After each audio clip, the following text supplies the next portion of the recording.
Bienvenue au marché de Noël alsacien de la Gare de l'Est.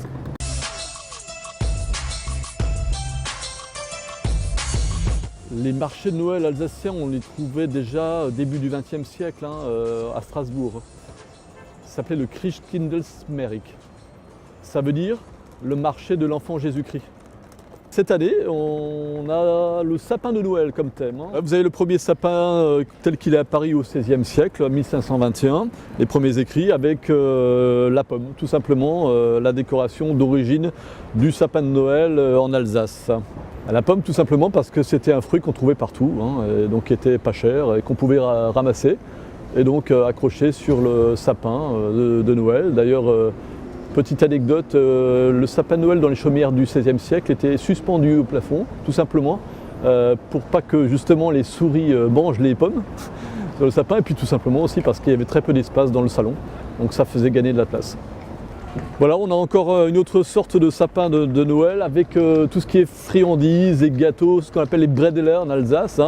Et c'est une évolution aussi faite beaucoup pour les enfants, puisque ça devient aussi beaucoup le Noël familial pour les enfants.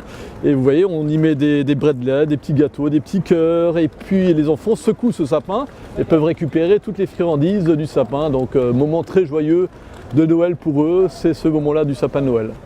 Aujourd'hui, on a des familles un peu éclatées souvent. Ce moment de Noël permet à tous les membres de la famille de se retrouver ensemble. C'est souvent un très bon prétexte et un prétexte très chaleureux de retrouvailles en famille. Et c'est très très fort en Alsace. On se retrouve autour de la table. Vous pourrez trouver une quinzaine d'enseignes alsaciennes, de l'agroalimentaire, donc le vin, le foie gras, la charcuterie, la choucroute, les pains d'épices, de la décoration de Noël. Le repas traditionnel en Alsace, c'est bien sûr le foie gras. Le foie gras de canard ou d'oie, bien sûr à déguster avec un verre de Gewürztraminer. Je suis un vigneron alsacien. On n'est pas du camelot, qui vendons de la camelote, mais nous sommes effectivement des personnes qui sont là pour ramener vraiment les produits du terroir alsacien. Toute la gamme des vins d'Alsace est très variée. Ça va de la gamme tout à fait classique des différents cépages alsaciens, Sylvaner, Riesling, Pinot Blanc, Gewürztraminer, Pinot Gris, Pinot Noir. Voilà ce que nous avons ici, mais nous avons également des grandes spécialités, notamment des vendanges tardives. La grande star, c'est forcément le Münster. C'est ce que les gens préfèrent. Mais les gens aiment beaucoup goûter à tout ce qui est produits locaux, donc quand ils prennent du Münster, ils goûtent souvent à d'autres choses aussi. Les Männele, tradition aussi, pas seulement de Noël, mais surtout de la Saint-Nicolas.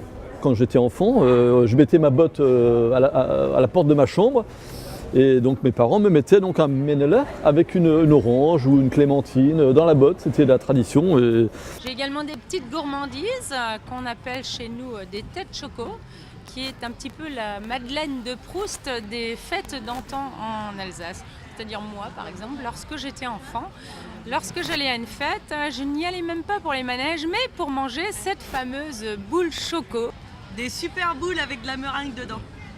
Des boules de tête, ça s'appelle, non ? Comment ça s'appelle ? Des têtes coco. Des têtes coco.